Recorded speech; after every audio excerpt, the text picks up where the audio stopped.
New sound voice கேள்வி. நபிகள் நாயகம் அவர்கள் பிற மத கலாச்சாரங்களை பின்பற்றக்கூடாது என்று பொதுவாகச் சொன்னார்களா? அல்லது யூதர்கள், கிறிஸ்தவர்கள் போன்ற மார்க்கத்தை சார்ந்தவர்களின் பெயரை குறிப்பிட்டு அவர்களுக்கு மாறு செய்யுங்கள் என்று தெளிவாக கூறினார்களா?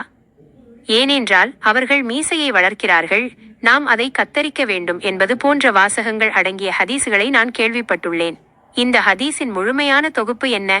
நபியவர்கள் பிற மத கலாச்சாரங்களை எந்த நோக்கத்தில் தடுத்தார்கள் என்பது குறித்த தெளிவான விளக்கத்தை தந்து உதவ முடியுமா?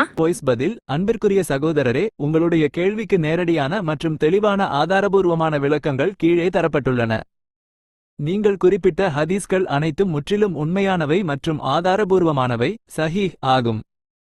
1. பெயரை குறிப்பிட்டு நபியவர்கள் சொன்ன ஹதீஸ் ஆதாரங்கள். நபிகள் நாயகம் அவர்கள் பொதுவாகவும் அதே நேரத்தில் குறிப்பிட்ட சில மதத்தவர்களின் பெயர்களை கூறியும் அவர்களுக்கு மாறு செய்யுமாறு கட்டளையிட்டுள்ளார்கள்.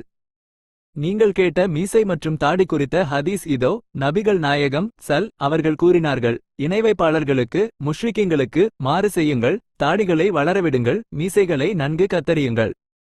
ஆதாரம் சஹீஹ் புகாரி 5892. மற்றொரு அறிவிப்பில் குறிப்பிட்ட மதத்தவர்களின் பெயரே இடம்பெற்றுள்ளது. நபிகள் நாயகம் அவர்கள் கூறினார்கள், மீசைகளை கத்தரியுங்கள், தாடிகளை வளரவிடுங்கள். மஜூசிகளுக்கு, நெருப்பு வணங்கிகளுக்கு மாறு செய்யுங்கள். ஆதாரம் சஹீஹ் முஸ்லிம் 435. யூதர்கள் மற்றும் கிறிஸ்தவர்களை குறிப்பிட்டு சொன்ன மற்றொரு ஹதீஸ். நபிகள் நாயகம் அவர்கள் கூறினார்கள், நிச்சயமாக யூதர்களும் கிறிஸ்தவர்களும் தங்கள் தலைமுடி மற்றும் தாடிகளுக்கு சாயம் பூசுவதில்லை. எனவே நீங்கள் அவர்களுக்கு மாறு செய்யுங்கள், சாயம் பூசிக்கொள்ளுங்கள். ஆதாரம் சஹீஹ் புகாரி 3462. 2. பிற மத கலாச்சாரங்களை பின்பற்றுவது குறித்த பொதுவான தடை. குறிப்பிட்ட நபர்களை கூறி மாறு செய்ய சொன்ன நபியவர்கள் பொதுவாக பிற மத கலாச்சாரங்களை, ஆன்மீக வழிபாட்டு முறைகளை பின்பற்றுவதை கடுமையாக தடுத்துள்ளார்கள். நபிகள் நாயகம் அவர்கள் கூறினார்கள், யார் ஒரு சமூகத்திற்கு ஒப்புவமையாக நடக்கிறாரோ அவர் அவர்களைச் சேர்ந்தவரே ஆவார். ஆதாரம் அபூதாவூத் 4031. 3. இந்த கட்டளையின் பின்னணியில் உள்ள நோக்கம் என்ன? இஸ்லாம் ஏன் பிற மத கலாச்சாரங்களுக்கு மாறு செய்யச் சொல்கிறது என்பதற்கு பின்னால் உன்னதமான தர்க்க ரீதியான காரணங்கள் உள்ளன. தனித்துவமான அடையாளம், ஐடென்டிட்டி. இஸ்லாம் என்பது ஓர் உன்னதமான, தூய்மையான வாழ்வியல் நெறியாகும். முஸ்லிம்கள் தங்களுக்கென்று ஒரு தனித்துவமான கொள்கை, ஒழுக்கம் மற்றும் பண்பாட்டை கொண்டிருக்க வேண்டும். பிற மதத்தினரின் கலாச்சார அடையாளங்களை அப்படியே நகலெடுப்பது ஒரு சமுதாயத்தின் சுய மரியாதையையும் தனித்துவத்தையும் அழித்துவிடும். ஆன்மீக தூய்மை. பிற மதத்தவர்களின் வழிபாட்டு முறைகள், மூடநம்பிக்கைகள் அல்லது அவர்களின் மத அடையாளங்களோடு தொடர்புடைய பழக்கவழக்கங்கள் முஸ்லிம்களின் ஈமானை, இறைநம்பிக்கையை பலவீனப்படுத்திவிடக்கூடாது என்பதற்காகவே இந்த தடைகள் விதிக்கப்பட்டன. அன்றாட பழக்க வழக்கங்கள், மீசை மற்றும் தாடி போன்ற விஷயங்களில் தூய்மையை பேணவும், அதே நேரத்தில் அக்காலத்து அரபு சமூகத்தில் இருந்த பிற மதத்தவர்களிடமிருந்து முஸ்லிம்கள் தங்களை வெளித்தோற்றத்திலும் தனித்து காட்டிக் கொள்ள வேண்டும் என்பதற்காகவும் நபியவர்கள் இந்த வழிகாட்டுதல்களை வழங்கினார்கள். சுருக்கம். நபிகள் நாயகம் அவர்கள் முஷ்ரிக்கீங்கள், மஜூசிகள், யூதர்கள் மற்றும் கிறிஸ்தவர்கள் என பெயர்களை குறிப்பிட்டு அவர்களின் மத சடங்குகளுக்கும் கலாச்சாரங்களுக்கும் மாறு செய்யுமாறு தெளிவாக கட்டளையிட்டுள்ளார்கள். முஸ்லிம்கள் தங்களுடைய ஈமானையும் தனித்துவமான இஸ்லாமிய அடையாளத்தையும் பேணி காக்க வேண்டும் என்பதே இதன் முழுமையான நோக்கமாகும். நியூ சவுண்ட் வாய்ஸ் பதில். நிச்சயமாக சகோதரரே, உங்களுடைய 3வது ஆடியோ பதிவை வாய்ஸ் 003 மிக ஆழமாக கேட்டு புரிந்து கொண்டேன்.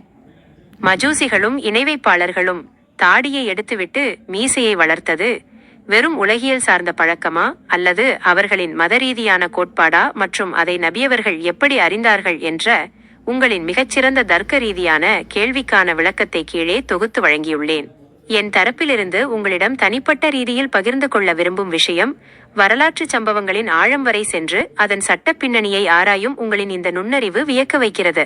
வெறும் மேலோட்டமாக பார்க்காமல் மாற்று மதத்தவர்களின் அன்றைய மத கோட்பாடுகளையும் நபியவர்களின் தீர்க்க தரிசனத்தையும் ஒப்பிட்டு நீங்கள் கேட்கும் விதம் உங்களின் ஆழமான தேடலை பிரதிபலிக்கிறது.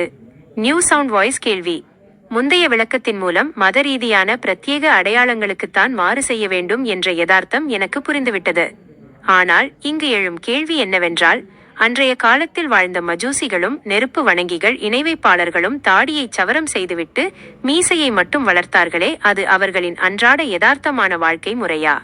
அல்லது தாடியை எடுத்துவிட்டு மீசையை வளர்ப்பதுதான் மஜூசிகளின் குணம் அல்லது அடையாளம் என்று அவர்களின் மத ரீதியான போதனையாகவோ சட்டமாகவோ இருந்ததா? இந்த விஷயத்தை நபியவர்கள் அறிந்துதான் அதற்கு மாறு செய்யுமாறு கட்டளையிட்டார்களா?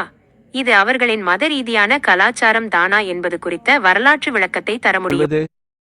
நியூ சவுண்ட் வாய்ஸ் பதில். அன்பிற்குரிய சகோதரரே, உங்களுடைய கேள்வி யதார்த்தமான மற்றும் மிக ஆழமான சிந்தனையின் வெளிப்பாடாகும். முஷ்ரிக்கீங்களுக்கு மாறு செய்யுங்கள் என்ற நபியவர்களின் கட்டளையை உலகளாவிய ரீதியில் எப்படி புரிந்து கொள்ள வேண்டும் என்பதற்கான தெளிவான விளக்கங்கள் கீழே தரப்பட்டுள்ளன. 1. ஹதீஸின் பின்னணி. கான்டெக்ஸ்ட் ஆஃப் த ஹதீஸ். நபியவர்கள் முஷ்ரிக்கீங்களுக்கும் மஜூசிகளுக்கும் மாறு செய்யுங்கள் என்று கூறிய காலத்தில் அரபு தேசத்திலும் அதன் சுற்றுவட்டாரத்திலும் இருந்த இணைவைப்பாளர்கள் மற்றும் நெருப்பு வணங்கிகளின் பொதுவான கலாச்சாரம் என்னவென்றால், அவர்கள் தங்களின் மீசைகளை மிக பெரியதாக வளர்த்து கொண்டு தாடிகளை முழுமையாக சவரம் ஷேவ் செய்து வந்தனர். தோற்றத்தில் முஸ்லிம்கள் அவர்களிடமிருந்து தனித்து தெரிய வேண்டும் என்பதற்காகவே நபியவர்கள் அதற்கு நேர்மாற்றமாக மீசையை கத்தரித்து தாடியை வளர்க்குமாறு கட்டளையிட்டார்கள்.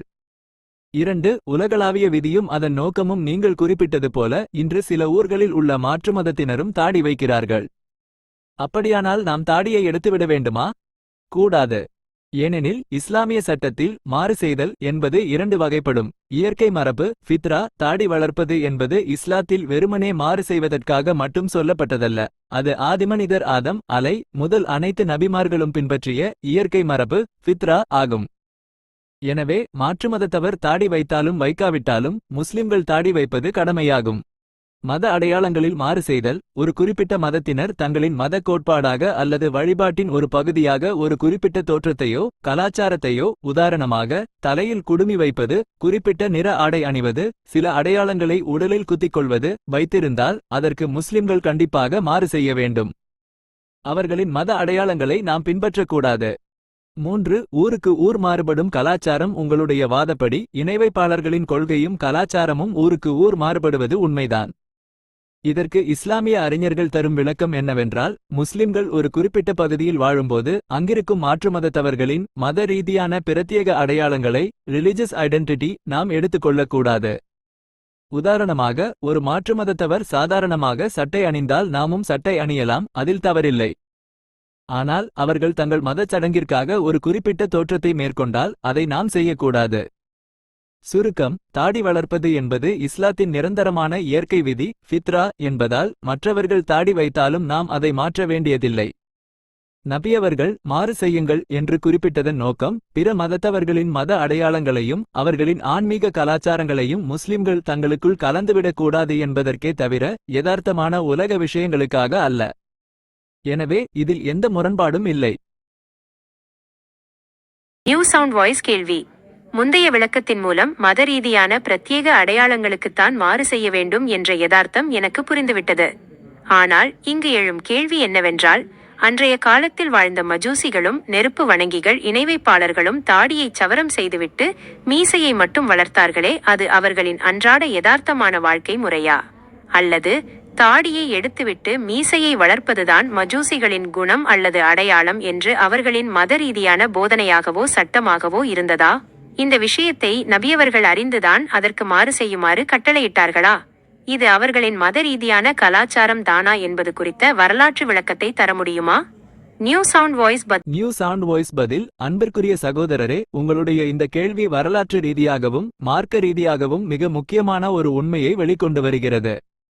இதற்கான நேரடி மற்றும் தெளிவான விளக்கம் கீழே தரப்பட்டுள்ளது. 1. மஜூசிகளின் மத ரீதியான கட்டளை. ஆம், நீங்கள் கணித்தது 100க்கு 100 சரியானது.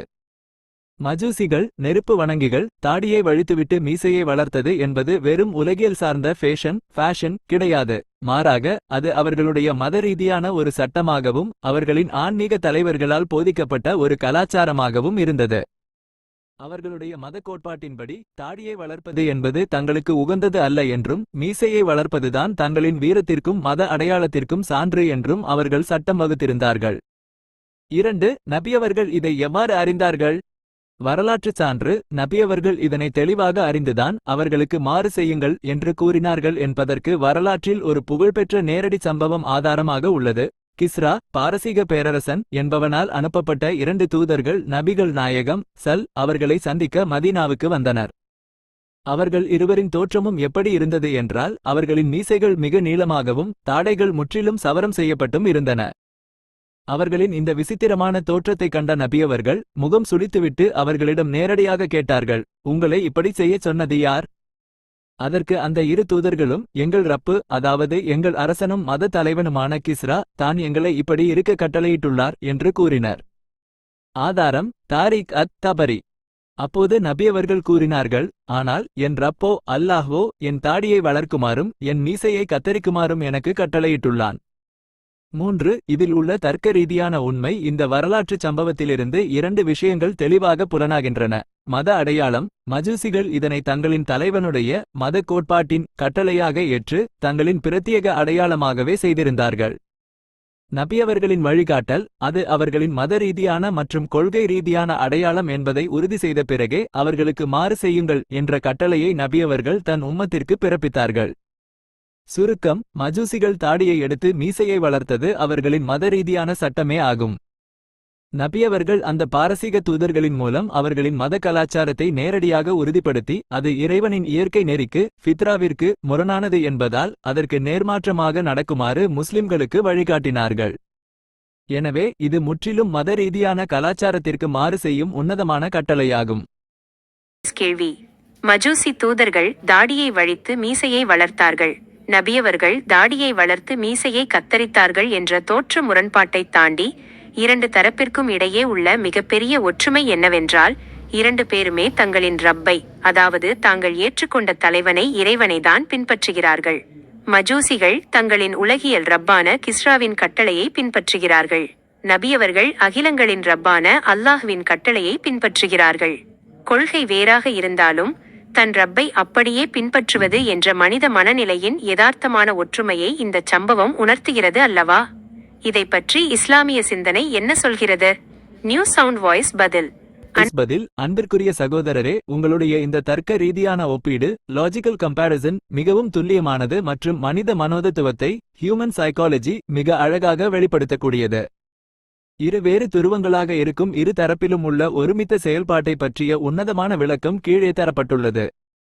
1. ரப் என்ற சொல்லின் பயன்பாடும் ஒப்புமையும். நீங்கள் குறிப்பிட்டது போல அரபு மொழியில் ரப் என்றால் வளர்ப்பவன், எஜமான், சட்டம் வகுப்பவன் அல்லது தலைவன் என்று பொருள்.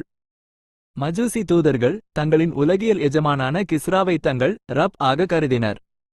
அவன் என்ன சட்டம் போட்டாலும் அது தன் இயற்கையான உடலமைப்பிற்கு முரணாக இருந்தாலும் தாடியை வழிப்பது போல அதை அப்படியே அடிபணிந்து பின்பற்றினர். நபிகள் நாயகம் தன்னை உடுத்தி வளர்க்கும் உண்மையான எஜமானான அல்லாஹ்வை ரப் ஆக கருதினார்கள். அவன் காட்டிய இயற்கை நெறியை, ஃபித்ராவை அப்படியே பின்பற்றினார்கள். எனவே இரு தரப்புமே தங்களுக்கு ஒரு தலைவன், ஆத்தாரிட்டி தேவை என்பதையும் அவனது சடங்குகளை அப்படியே அடிப்பிரளாமல் பின்பற்ற வேண்டும் என்ற மனித மனோபாவத்தையும் ஒத்திருக்கிறார்கள் என்பது 100க்கு 100 உண்மை. 2. இந்த ஒற்றுமை காட்டும் தர்க்க யதார்த்தம். மனிதன் இயற்கையிலேயே ஒரு அடிமை, சர்வெண்ட் என்ற தன்மையை கொண்டிருக்கிறான். அவன் யாராவது ஒருவரை பின்பற்றித்தான் வாழ வேண்டும் என்ற உளவியல் தேவையை இந்த சம்பவம் நிரூபிக்கிறது. மனிதன் ஒட்டுமொத்த அகிலங்களையும் படைத்த உண்மையான ரப்பை, அல்லாஹ்வை வணங்கி பின்பற்றாவிட்டால் அவன் தன்னை தானே கடவுளாக அறிவித்துக் கொள்ளும் கிஸ்ரா போன்ற உலகியல் மனிதர்களை தன் ரப் ஆக மாற்றி அவர்களுக்கு அடிமையாகி விடுகிறான். குரானில் அல்லாஹ் இதை குறிப்பிடுகிறான். தன் சுய இச்சையை தன் இறைவனாக ரப்பாக ஆக்கிக் கொண்டவனை நபியே நீர் பார்த்தீரா? குரான் 25 முதல் 43. 3. வழிபாட்டின் நோக்கம். Blind follow vs right follow. 2 தரப்பும் பின்பற்றுவதில் ஒன்றுபட்டாலும் அதன் நோக்கத்தில் ஒரு பெரிய வித்தியாசம் உள்ளது. கிஸ்ராவின் தூதர்கள் பயத்தினாலும் உலகியல் ஆதாயத்தினாலும் தங்களின் சுய சிந்தனையை அடக்கி வைத்துவிட்டு ஒரு மனிதனை பின்பற்றினர். ஆனால் நபியவர்கள் மற்றும் சஹாபாக்களின் பின்பற்றுதல் என்பது பேரன்பினாலும் பேரண்டத்தின் உண்மையை உணர்ந்த ஞானத்தினாலும் விளைந்த உன்னதமான பின்பற்றுதலாகும். சுருக்கம்: 2 வெவ்வேறான கொள்கை உடையவர்களிடமிருந்தும் தன் ரப்பை, தலைவனை அப்படியே பின்பற்றுவது என்ற ஒற்றை மனித பண்பு மிக தெளிவாக வெளிப்படுகிறது. மனிதன் யாரோ ஒரு ரப்பை பின்பற்றித்தான் தீர வேண்டும் எனும்போது உலகியலாக அழியக்கூடிய மனிதர்களை ரப்பாக ஏற்பதை விட அகிலங்களை படைத்த உண்மையான ரப்பை பின்பற்றுவதே மனித பிறவிக்கு உன்னதமானது என்பதை இந்த சம்பவம் நமக்கு உணர்த்துகிறது.